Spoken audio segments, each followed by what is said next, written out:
Praise the Lord. Alléluia. Mais quelle a été la première phrase de Jésus? Le jour où nous avons voulu entamer ce thème, Jésus m'a dit, divin, regarde ceci. Le monde est rentré dans mon église. Le monde a emporté mes enfants. Mes enfants sont en train de suivre le courant du monde. Mes enfants nagent dans la rivière, qui est la rivière du monde. Le monde emporte mon église. Satan a mis sa marque sur tous mes enfants. Et mon cœur est attristé. C'est ce que Jésus m'a dit. J'ai dit, Seigneur, cette phrase, je ne l'ai pas compris. Jésus me dit, l'esprit de séduction a envahi ma maison, a envahi l'église. L'esprit de séduction a envahi l'église. Va, dis à mon église, dis à mon église, dis à mes enfants de se séparer du monde, de sortir du monde. Parce que Satan a gardé son ancien moyen de séduction. Le premier moyen de séduction de Satan, Satan l'a gardé. Satan l'a gardé. Et quel est ce moyen? Quel a été le premier moyen de séduction de Satan? C'est la femme. Aujourd'hui, regardez dans les églises, il y a plein de femmes, plus que les hommes. Lorsque vous rentrez dans une église, vous allez voir c'est-à-dire le nombre de femmes est élevé, mais le nombre des hommes est peu. Mais pourquoi? Pourquoi? Et ce sont elles qui ont aussi plus de problèmes. Elles ont encore plus de problèmes. Mais pourquoi? Elles adorent plus. Mais pourquoi elles ont encore, elles vivent encore dans des problèmes? Elles sont dans des problèmes. Pourquoi? Jésus dit, Satan a gardé toujours son moyen de séduction. Qui est la femme? Genèse 3, le verset 1 à 6.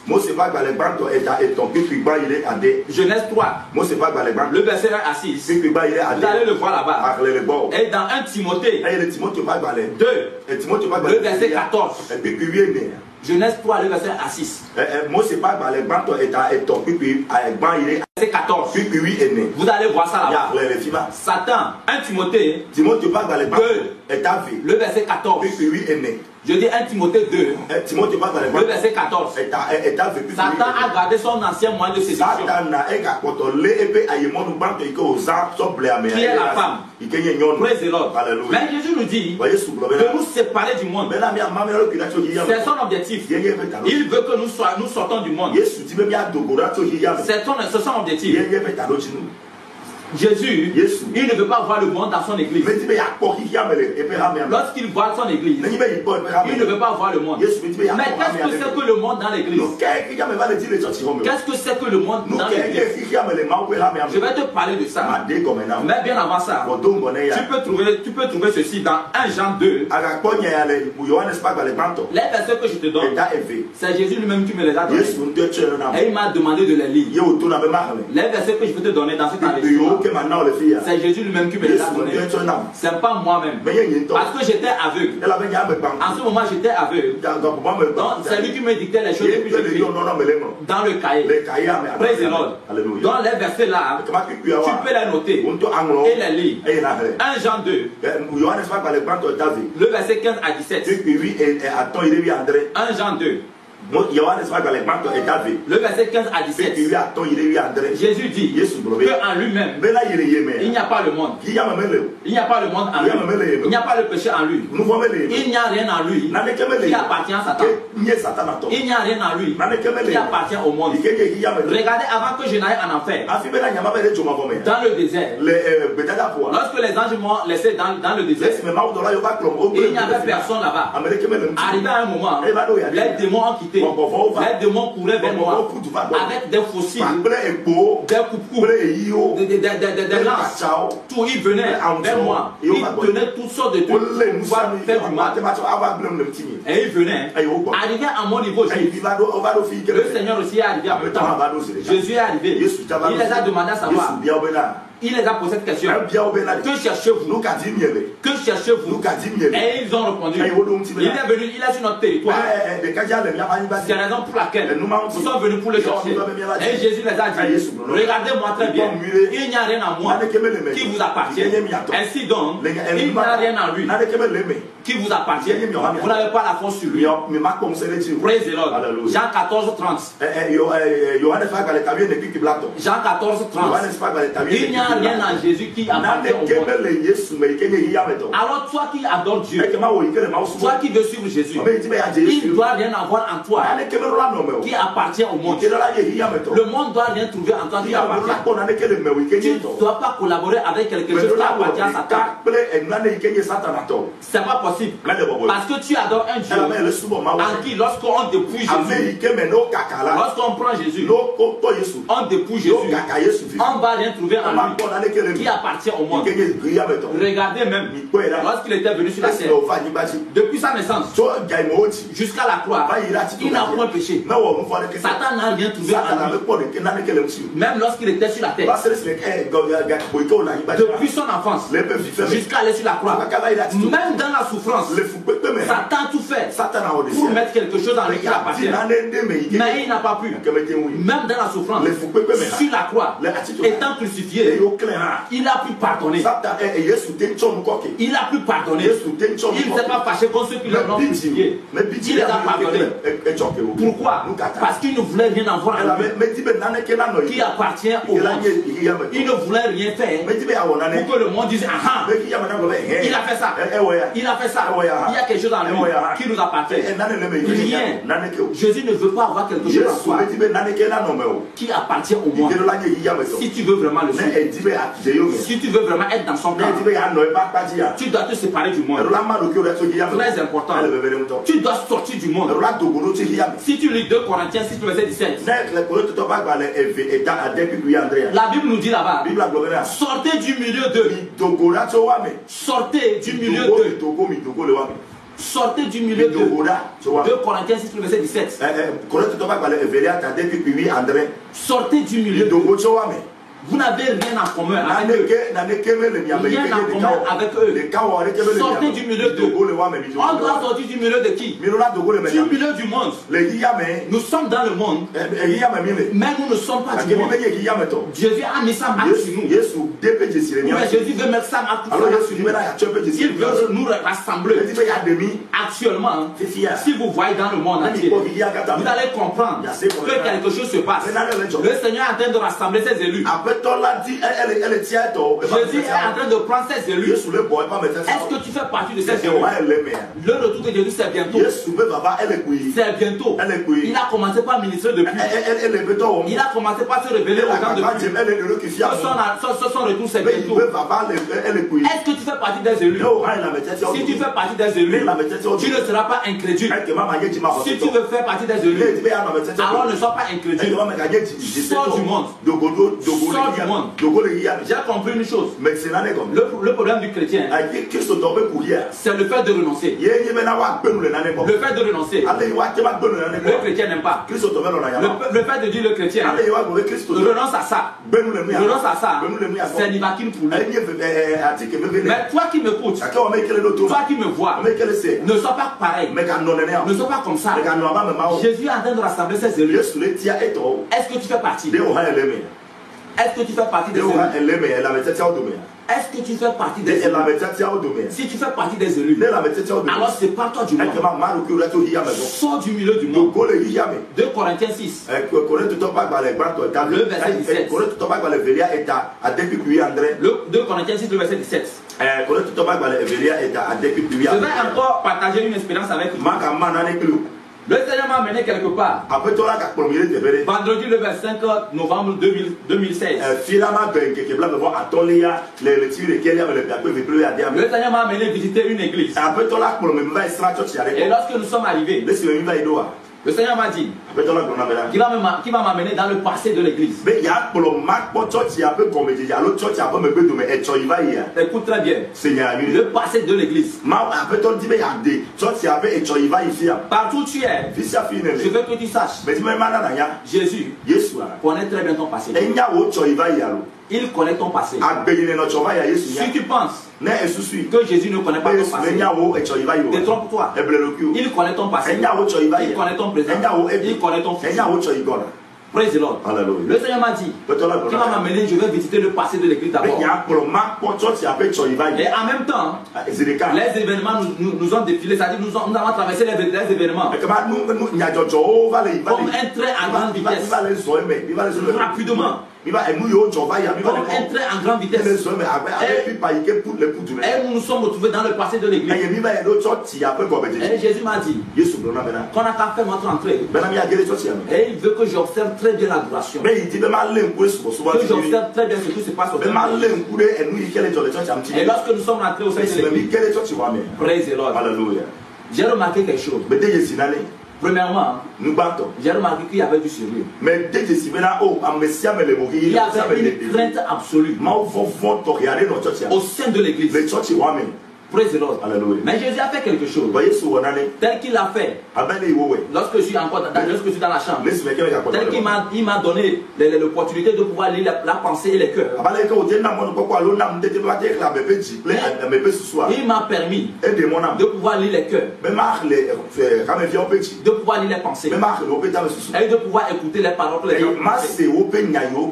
Au temps de l'adoration. Lorsque le groupe musical atteint d'adorer. Le Seigneur m'a demandé de lire les pensées et de lire les cœurs. Et là j'ai commencé par lire les pensées. J'ai commencé par lire les cœurs. J'ai commencé par attendre les paroles. Mais la remarque que j'ai faite, c'est que ce qui était dans le cœur et ce qui était dans la pensée et ce qui sortait de la bouche était un. Il n'y a pas de différence. Le cœur ne méditait pas autre chose que la pensée. Et la bouche ne disait pas autre chose. J'ai compris par là que l'adoration venait du plus profond du cœur. Et je pouvais entendre les gens dire: oh Seigneur, je suis venu aujourd'hui pour t'adorer, pour te louer, pour te rendre gloire. D'autres disaient: Seigneur, tu es grand, tu es miséricordieux. Tout ce qui est sur la terre, c'est toi qui l'as créé. Oh Seigneur, si ce n'est pas toi, est-ce que je peux être encore parmi les vivants aujourd'hui? Seigneur, tu es bon. D'autres disaient: Seigneur, tu es bon. Tu es un Dieu bon. Tu es un Dieu miséricordieux. Tu nous as accordé ta grâce. Oh, les gens, d'autres disaient: Seigneur, merci pour ton sang que tu as versé sur la croix. Merci de nous avoir rachetés. Les gens disaient des paroles sincères. Et ces paroles venaient du cœur. Les paroles qui étaient dans les pensées et dans le cœur, c'est ça qui sortait de leur bouche. Praise the Lord. C'est ce que j'ai vu. Et le Seigneur m'a dirigé vers un monsieur. Il m'a dit: va vers ce monsieur. Va et écoute ce monsieur. Et je suis parti auprès de ce monsieur. Ce qu'il avait dans son cœur, dans ses pensées, et ce qui sortait de sa bouche, était un. Qu'est-ce que ce monsieur disait? Écoute très bien la phrase de ce monsieur. Il dit: Seigneur, tu es un Dieu bon. Tu es un Dieu bon. C'est toi qui as créé la femme. Et c'est toi qui as créé la femme. Et nous ne pourrons que te dire merci. Seigneur, tout ce que je te demande aujourd'hui, avant que je ne retourne, change mon cœur. Change mon cœur. Je veux pouvoir aimer ma femme. Il est difficile de vivre à deux. Je veux pouvoir arriver à la pardonner. Je veux pouvoir arriver à ignorer ses erreurs. À pouvoir l'aimer. Parce que ta parole a dit que le mari n'a qu'à aimer sa femme. Je veux faire ta volonté. Je veux pouvoir aimer ma femme. Seigneur, change mon cœur. Change mon cœur. Praise the Lord. Et le Seigneur m'a dit que c'est une requête qu'il a aimée. C'est une requête qu'il aime. C'est une requête qui vient de sa parole. C'est une requête qui est dans sa parole. Et il aime cette requête. Et le Seigneur m'a dit que c'est ça. Que c'est comme ça l'église adorait auparavant. Praise the Lord. Et le Seigneur m'a demandé d'aller vers le prédicateur. Vers son serviteur. Et je suis parti vers son serviteur. Et il avait les yeux fermés. J'étais en esprit avec le Seigneur. Et j'étais à côté du prédicateur. Il a commencé par dire ceci. Seigneur, je ne suis rien. Efface-moi et prends autorité. Efface-moi et viens restaurer la vie de ton peuple.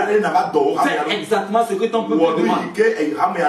Ton peuple est venu aujourd'hui pour recevoir de toi. Viens Seigneur, viens dominer ton peuple. Viens dominer ce temple. Viens dominer ton peuple. Efface-moi et que ta volonté soit faite. C'était les paroles du prédicateur. En pleine adoration, le Seigneur m'a appelé et je suis venu. Il m'a dit, place-toi devant toute l'église. Observe maintenant l'habillement. Regarde comment les gens se sont habillés. Les gens commençaient par regarder. Non, c'était merveilleux. C'était très joli. Je n'ai jamais vu quelque chose de très joli ici. Et je n'ai jamais vu quelque chose de très naturel ici. C'était très joli et très naturel. Toutes les femmes, toutes les jeunes filles étaient habillées proprement. Descends. Tu ne vas pas voir l'exposition de corps. Tu ne vas pas voir l'exposition de corps. Il n'y a pas de chaîne ni de bouton. Il n'y a rien. Pas de tresse. Les têtes bien voilées. La tête était bien voilée. Et tout le monde était concentré dans l'adoration. J'étais devant toute l'église. Et je regardais. Je les observais. Comment ils adoraient. Et Jésus a souri. Le Seigneur a souri. Et il m'a appelé. Il dit divin. Je prenais du plaisir. J'aimais visiter cette église. À chaque fois quand il me voit, je venais. J'adorais dans cette église. Je restais avec eux et je les exauçais. Ils venaient chaque dimanche avec des objectifs dans leur cœur. Avec des objectifs. Ils ne venaient pas parce qu'ils devaient venir. Mais ils viennent avec la mentalité qu'ils viennent rencontrer leur Dieu. Qu'ils viennent pour me rencontrer. Et je prenais du plaisir à habiter parmi eux. C'est ce que le Seigneur m'a dit. Et le Seigneur m'a dit, même malheureusement, viens. Je vais t'emmener dans leur culte présent. Je vais t'amener visiter, voir comment ils sont en train de m'adorer. En même temps, nous sommes revenus dans le présent. Nous sommes revenus dans le présent. Et nous sommes partis. Jésus a refusé de rentrer. Il dit qu'il ne rentre pas. Il m'a dit d'aller et de remarquer les mêmes choses. C'est là que je me suis mis en genoux. J'ai dit Seigneur, si tu ne rentres pas, je ne pourrai rien voir. Je ne peux pas voir. Je ne peux rien faire sans toi. Même pour voir, j'ai besoin de toi. Je ne peux pas voir sans toi. Même pour entendre, j'ai besoin de toi. Je ne peux pas entendre sans toi. Et Jésus m'a regardé. Jésus-Christ m'a regardé. À cause de la demande que j'ai faite, à cause des paroles qui sont sorties de ma bouche, il a dit c'est vrai. Tu ne peux vraiment rien faire sans moi. Lève-toi. Allons-y. Mais c'est à cause de toi. Et nous sommes entrés au sein de l'église. Jésus a dit, c'est parce que je veux que tu vois quelque chose. Tu es en formation. Je veux te montrer quelque chose. C'est la raison pour laquelle je viens avec toi. Sinon, je ne visite plus cette église. Je n'ai plus mis pied dans cette église. Leur adoration, tout ce qu'ils font, je ne suis plus dedans. Et nous sommes partis. Lorsque nous sommes rentrés, non, une boîte de nuit. La première des choses qui m'a frappé, une boîte de nuit. Je pense qu'une boîte de nuit est mieux. Mais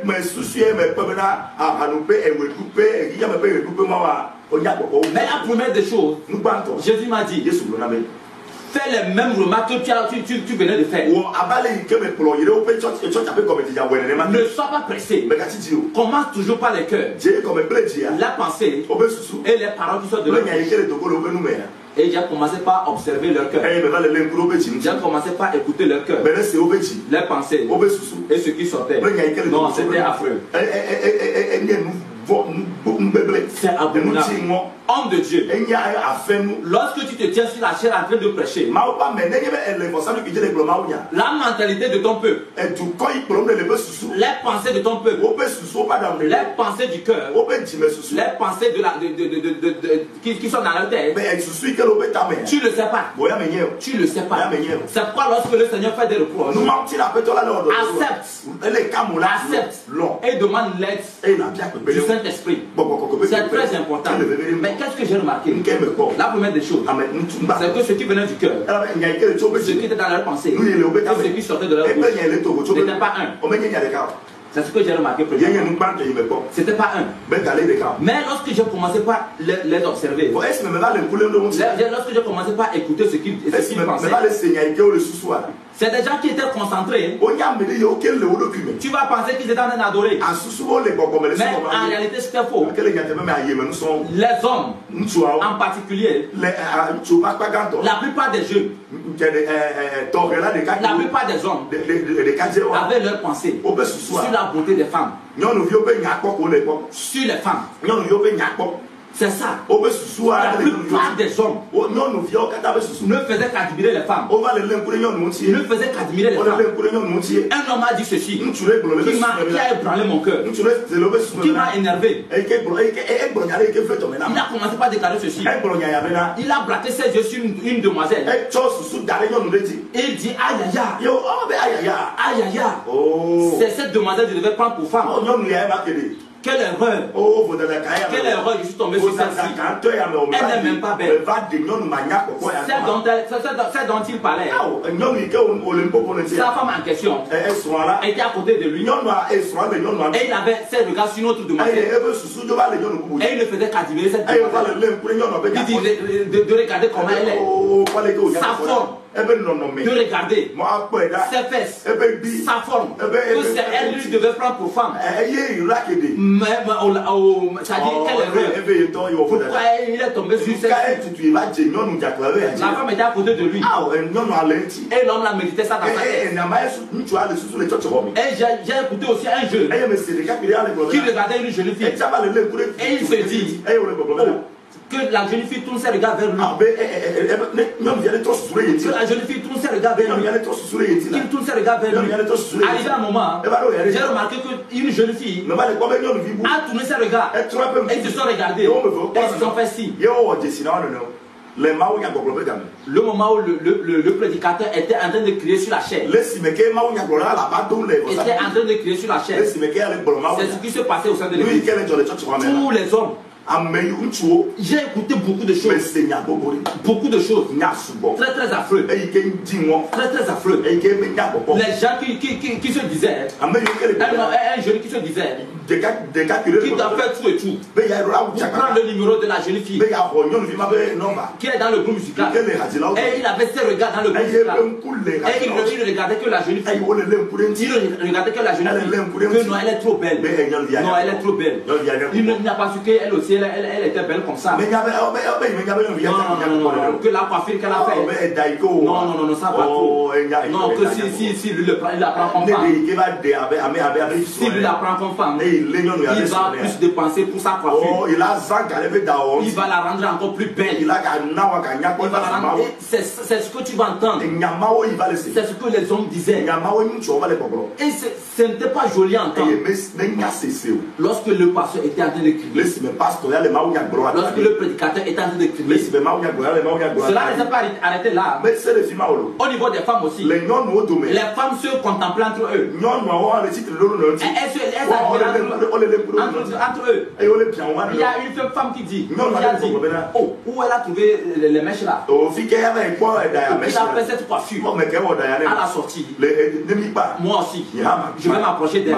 Elle va me montrer là-bas. Regarde les chaussures qu'elle a portées. Oh, c'est trop joli. C'est ça qui a la mode. C'est trop joli. Oh, regarde sa tenue. Regarde sa tenue. Non, ça là, je dois coudre ça. Je dois coudre ça. Mais il y a une femme aussi qui est arrivée. Elle est assise. Elle se dit. Elles ont pensé que ce sont elles seules qui en ont. Aujourd'hui, moi, si j'ai porté, je suis là. Je suis là. Elles n'ont qu'à parler encore. Ce sont elles qui insultent les gens. Elles pensent que ce sont elles qui en ont. Je suis là aujourd'hui. Elles n'ont qu'à parler, je vais voir. Aujourd'hui, moi, si j'ai porté, elles n'ont qu'à parler, je vais voir. Au sein de l'église, bien aimé, au sein de l'église, J'étais en train d'écouter cette chose. Et il y a une jeune fille qui a dit ceci. Aujourd'hui, j'ai beaucoup dansé. J'ai beaucoup dansé. Cet homme ne m'a pas vu. Tantôt, elle tourne derrière, elle regarde. Elle tourne, elle regarde. Mais cet homme ne m'a pas vu. Ou bien c'est à cause de sa femme qui est là. Parce que s'il m'avait remarqué, il devait me faire signe de main. Il devait me faire signe de main. Mais depuis là, il ne m'a pas fait signe de main. Il ne m'a pas vu. Mais pourtant, j'ai beaucoup dansé. J'ai beaucoup dansé. Ou bien ça n'a pas plu. Elle me disait ça. Eh bien aimé, tiens-toi bien. Au sein de l'église, il y avait beaucoup d'amen. Quand le pasteur parle, on crie amen. Amen. Même les gens se levaient. Les gens se levaient. Ils se levaient pour dire amen. Les gens se levaient pour dire amen. D'autres cours même pour aller donner de l'argent. Mais en réalité, leur cœur était autre. Leur pensée c'était autre. Ils n'étaient même pas dans la parole. Ils n'étaient même pas dans la prédication. Il y avait du désordre dans leur pensée. Du désordre. Du désordre. Quelle adoration nous donnons à Jésus? Quelle adoration? Qu'est-ce que nous sommes en train de faire? Qui trompons-nous dans les églises? Qui trompons-nous? Nous venons pourquoi? Nous venons pourquoi? Le Seigneur m'a appelé. Il dit viens, va chez le prédicateur. Et je suis parti me tenir chez le prédicateur. Et il prophétisait. J'entends le Saint-Esprit dire. J'entends Jésus dire. J'entends Jésus dire. J'entends Jésus dire. Le Saint-Esprit a dit. Et les gens venaient pour donner. Les gens venaient pour donner. Mais il avait ses yeux sur une femme. La femme, elle avait la forme. Elle était en lunettes. Elle était bien habillée. Et l'homme de Dieu avait ses pensées sur elle. Il faisait la prophétie. Et il se disait, dans ses pensées, il se dit, pourquoi elle ne vient pas pour donner? Pourquoi elle ne va pas donner? Bien la prophétie là, elle n'a pas aimé ça. Ou bien ce que je dis aujourd'hui là, elle n'a pas intéressé. Homme de Dieu, tu prêches pour plaire au peuple. Ou bien tu prêches pour faire la volonté de Dieu. Quel est ton objectif? Tu donnes la prophétie pour la gloire de Dieu, ou bien c'est pour le peuple? Ou bien pour que le peuple t'admire, que tu as bien donné la prophétie. C'est ça ton objectif? Est-ce que c'est ton objectif? Le pasteur se disait, mais pourquoi il ne vient pas pour donner? Si aujourd'hui il ne donne pas, non, ça c'est l'offrande, ça dit les canards ne sont pas volumineux. Parce que c'est elle qui donne. On sent que l'église a donné. Elle doit venir, elle doit venir. Et il continuait. Et il se disait aussi, elle doit venir. Et il continuait. Jusqu'à ce que la femme s'est levée, elle a couru, elle est venue donner. Et effectivement, elle a donné beaucoup. Elle a donné. Et le pasteur a cessé la prophétie. Jésus m'a appelé. Il m'a dit, tu l'as écouté. Il a dit que j'ai dit. Mais je n'ai rien dit. Il a dit que j'ai dit. Mais je n'ai rien dit. Je n'ai rien dit. Il a menti. Il a profané. Il a menti dans le compte du Saint-Esprit. Et c'est un péché éternel. C'est là que j'ai tenu ma tête. Homme de Dieu, tu ne sais pas faire. Tu vas donner des prophéties de mensonges. Tu vas mentir dans le compte du Saint-Esprit. Et on va t'écrire ça péché éternel. C'est ce que Jésus m'a dit. Et j'ai tenu ma tête. J'ai regardé le Seigneur. Et il m'a dit oui. Que c'est oui. C'est le péché. Il a péché contre le Saint-Esprit. Et c'est le péché éternel. Praise the Lord. Et le Seigneur m'a dit, troisième étape, tiens-toi devant eux. Tiens-toi devant eux et observe-les. Observe leur tenue. Non, wonderful. Les Anglais disent wonderful. Des mèches de différentes sortes de couleurs. Des coiffures bizarres. Des coiffures de montagne. Et des maquillages. Les gens qui ont des femmes qui ont mis des beautés. Les gens qui ont fait des maquillages bizarres. des ornements. Ils ont porté des ornements sur eux. Beaucoup de choses. Et maintenant, lorsque tu regardes la tenue, les gens qui ont exposé même les épaules, les femmes qui ont exposé les seins, les cuisses, les jeunes filles qui sont dans des minuscules, des femmes qui sont en pantalon au sein de l'église. Praise the Lord. Les femmes qui sont en pantalon au sein de l'église, c'était du désordre. Et le Seigneur m'a dit, sais-tu pourquoi tous les hommes avaient leur pensée sur la beauté des femmes? J'ai dit oui, Seigneur. Il m'a demandé pourquoi. Et je l'ai dit, à cause de la beauté artificielle, à cause de la beauté forgée. Et le Seigneur m'a dit voilà, c'est à cause de cela. C'est à cause de cela.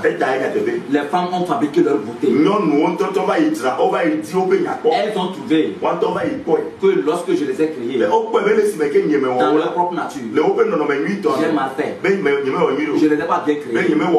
C'est pour cela elles-mêmes, elles ont cherché leur propre création pour transformer tout. Et c'est ça qui a fait que tous les hommes avaient leur pensée sur eux. Leur cœur était sur les paroles. Au lieu que leur cœur soit sur la parole. À cause des parures, à cause des boucles d'oreilles, à cause des chaînes, à cause des à cause des modèles de l'exposition de leur corps, elles sont en train de séduire tous les hommes. C'est ce que j'appelle esprit de séduction dans mon église. C'est pourquoi je t'ai dit, Satan a gardé son ancien moyen de séduction pour éloigner l'homme de ma face. C'est ce que Satan a fait à travers la femme. Et j'ai chassé Adam devant ma face. C'est ce qu'il continue par faire.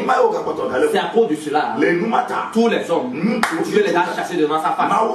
Parce que à cause de la femme, tous les hommes vivent dans l'immoralité sexuelle, vivent dans l'immoralité, comme dans le péché.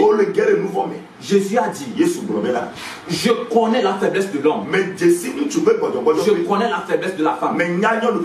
C'est moi qui ai créé l'homme, c'est moi qui ai créé la femme, et je connais leur faiblesse. C'est pour cela j'ai demandé à la femme de s'habiller correctement et de voiler sa tête, de ne pas porter de la parure, afin que l'homme puisse se concentrer. Parce que j'ai besoin de l'attention de l'homme. J'ai besoin de la concentration de l'homme pour pouvoir collaborer avec l'homme. J'ai besoin de sa concentration. Praise the Lord. C'est ce que Jésus m'a dit. Mais il a ajouté ceci. Malheur, malheur à celui qui devient obstacle pour le salut de son prochain. Malheur, les femmes sont devenues obstacles pour le salut des hommes à cause de leur parole. Jésus dit, le monde est rentré dans son église. La séduction est rentrée dans son église. Et Satan est en train d'utiliser les femmes pour séduire, pour amener la séduction dans son église. Praise the Lord.